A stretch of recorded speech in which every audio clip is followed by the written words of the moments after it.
Salam uşaqlar, növbəti sınaq izahımızda xoş gördüm hamınızı. Deməli, bugün izah edəcəyim sınaq 160-cı sınaqdır.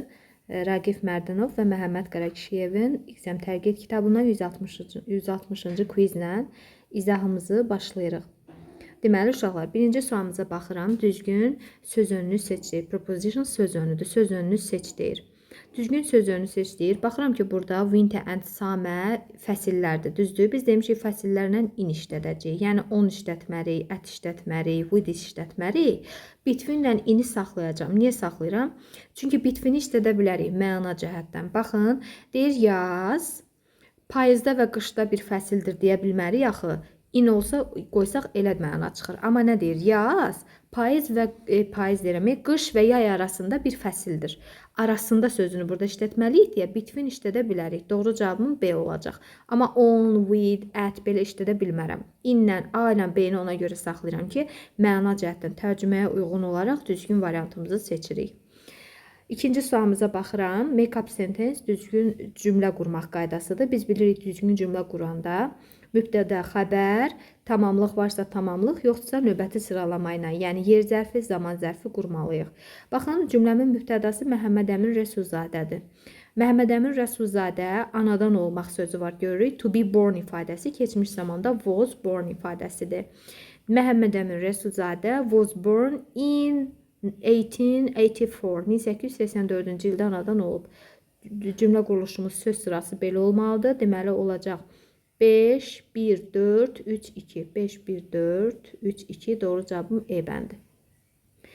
Sonra üçüncü sualımızda deməli possessive case istəyir. Possessive case nə oldu? Bizim deməli yəli halı soruşur. Yəli hal soruşursa, baxın uşaqlar, qaydamıza uyğun olaraq biz demişik ki, the students burası düzdür. Çünki isim cəmdədir. Cəm olduğuna görə təkcə apostrofla düzəlib. Amma bu tərəfi səhvdir. Niyə? Çünki mübtəda xəbər uzlaşması qaydasına əsasən biz demişik apostrofdan və ya apostrof S-dən sonra gələn isim təkdirsə xəbər tək, cəmdirsə xəbər cəm olacaq. Əgər result təkdirsə niyə ar verib? Ona görə A bəndi səhvdir.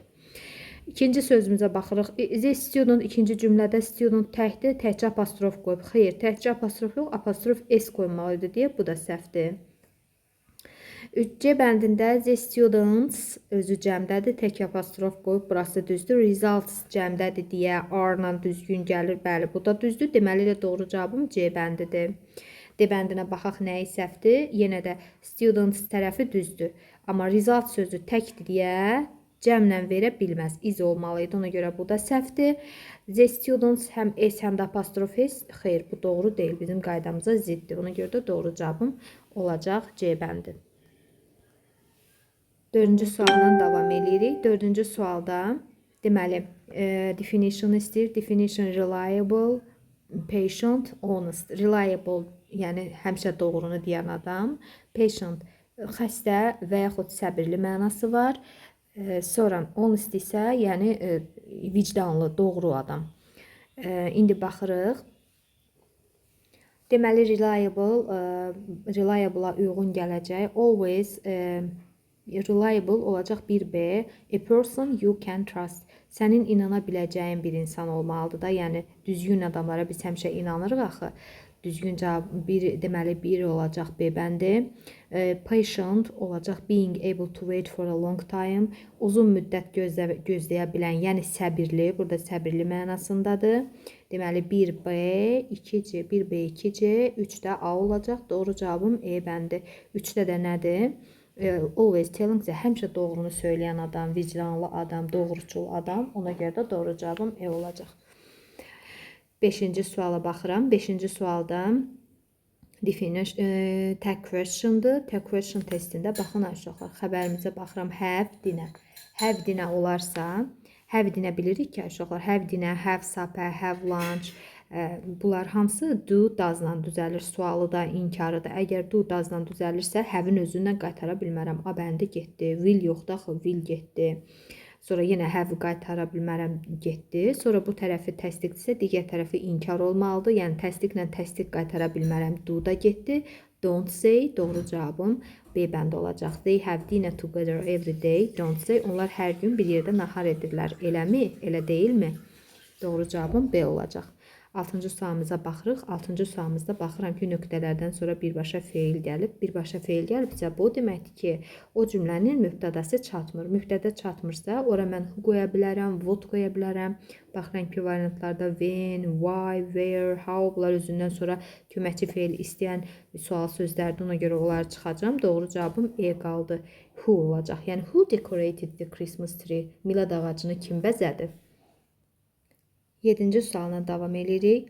Deməli, bad information var. Information nədir? Sayılmayan isimdir. Sayılmayan isimdirsə, çıxıram. Elə bir dənə qalır E bəndi. Bad information makes me angry. Pis məlumat, pis xəbər məni acıqlandırır. Doğru cavabımız E bəndi oldu. Sonra 8-ci sualda deyir ki, düzgün deməli əvəzliyi seçəcəyik uşaqlar. Baxın, Davud's aunt deyir. Davudun xalası deyir. Görürsünüz, bütöv altından xətt çəkib. Əgər auntun altında xətt olmasaydı, biz ona his deyə bilərdik də. Çünki təkcə Davudun altında xətt olsaydı. Çünki orada Davud kişi cinsidir, onun xalası deyərdik. Amma bütöv xətt çəkibsə, biz artıq apostrof S-dən sonraki sözə baxacaq. Yəni, ikinci sözə baxacaq ki, burada Davud's aunt, Davudun xalası. Mübtədam nədir? Qadın cinsi. Qadın cinsidirsə, him, he gedir. Deməli, birinci tərəfdə she olacaq.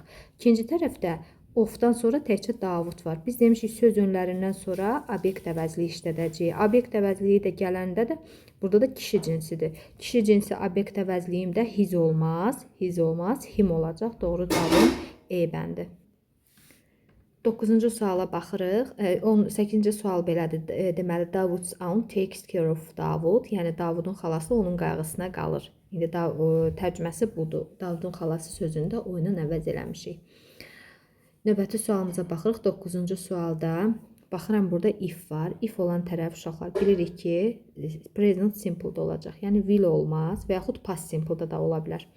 O zamanların uzlaşmasını nəzərə alaraq ola bilər. Baxın, if varsa will olmaz, is olmaz. Sonra baxıram ki, if it var. Görürsünüz, mübtədam itdir. Itdən sonra niyə rain olsun? Rains olardı da. Əgər present simple-dadırsa. Ona görə A bəndində çıxdım. Burada rains var, will get var. E bəndində burada da rained var, get var. Rained-lə get olmazdı da. Keçmiş zamanla indiki zaman olmazdı deyə got olardı. Ona görə D bəndində çıxıram. Doğru cavabım E qaldı. Adətən belə olur da. Deməli, şərt budaq cümlələrində if tərəfi present simple, növbəti tərəfi future simple olur. If it rains, we will get wet. Yağış yağsa biz ıslanacağıq. Onu gördük. Doğru cavabım E bəndi oldu. 10-cu sualımıza baxırıq. Sual, daha doğrusu zaman zərfi deyir. Baxıram, burada yesdə var və bir dəqiq zaman göstərib. Dəqiq zaman göstəribsə, keçmişin dəqiq zamanı was swimming olar da. Bunların heç biri ola bilməz. İndi baxaq nə deyir? Samuel was swimming in the pool from 6 p.m. to 7 p.m. yesterday. Dünən saat 6-dan 7-yə qədər Samuel hovuzda çimirdi. Yəni, keçmişin və keçmişə aid orada dəqiq zaman varsa, təkcə keçmiş olsaydı, eləcə swim deyərdik. Amma keçmişə və dəqiq tarix zaman göstərilirsə, onda keçmiş, yəni past continuous işlədəcəyik, keçmiş daim edici zaman işlədəcəyik. Doğru cavabım C bəndi. 11-ci suala baxırıq. Yenə əvəzlik testidir. Baxıram, deməli, burada boşluqdan sonra voice gəlib, some, no işlədə bilərəm. Təsdiq cümlədir deyə eyni işlətmirəm, eynini çıxdım. Sonra baxıram, digər tərəfdə yenə də təsdiq cümlədir deyə eyni ilə olanı çıxıram. Təsdiq cümlədir niyə eyni işlədim və yaxud eyninin törəmələrini işlədim ki. Sonra tərcümə ilə baxacağım. Artıq bu tərcümə ilə bağlıdır. Baxıram, I hear, tutaq ki, A bəndini qoysan. I hear some voices. Mən bir neçə səs eşitdim. Biraz səs eşitdim də. Bəzi səsləri eşitdim. I think, düşünürəm ki, daha doğrusu mən bir neçə səs eşidirəm. Düşünürəm ki, there is somebody at the door. Düşünürəm ki, qapıda kimsə var. Nəsə səs eşidirəm, düşünürəm ki, qapıda kimsə var. Elə A bəndim doğru variantdır. İndi görək C ilə D niyə olmaz. Mən heç nə səs eşitmirəm. C bəndində elə deyir. Heç nə səs eşitmirəm. Düşünürəm ki, kimsə var. Heç nə eşitmirəmsə, niyə düşünürəm ki, qapıda kimsə var? Bu deyil. Bu deyir ki, D bəndində deyir, mən nəsə səs eşidirəm, bəzi səs eşidirəm, bəzi səslər. Düşünürəm ki, qapıda heç kim yoxdur. Bəzi səs eşidirəmsə, düşünürəm ki, qapıda kimsə var da, nobody olmaz. Ona görə də doğru cavabım olacaq A bəndi. Yəni o 3 dənə variantı mənaca, tərcüməcə tapdıq ki, o birisilər olmaz. Doğru cavab A bəndi olur. 12-ci sualda countable noun nə idi? Sayıla bilən isimləri seçəcəm. Baxıram, money sayılmır, furniture sayılmır, o birisi isimlər sayılır. Dish, nails, trousers sayılır. 1, 3, 5. Doğru cavabım A bəndi oldu. Sonra növbəti testi curly. Aha, yaxınlaşdıraq. Curly nədir? Buruq deməkdir uşaqlar. Buruğun əksini soruşur, antonimini soruşur. Buruğun antonimi nədir? Düz olar da. Attractive cəlb edici, bright parlaq, friendly səmimi, elegant cazibədar, nə bilim, cəlb edici. Amma straight düz deməkdir. Doğru cavabım A bəndi. Əziz uşaqlar, növbəti sınaq izahımızın da sonuna gəlib çatdıq. Növbəti maraqlı sınaq izahlarımızdan sizlə görüşərik. İnşallah rəylərinizi, fikirlərinizi, suallarınızı rəy bölməsində yaza bilərsiniz. Onlayn, fərdi və ya qrup şəklində dərslərimiz təşkil olunur. Maraqlananlar elə həmin bu nömrədə rəy bölməsində müraciət edə bilərlər. Sağ olun uşaqlar. Hələlik.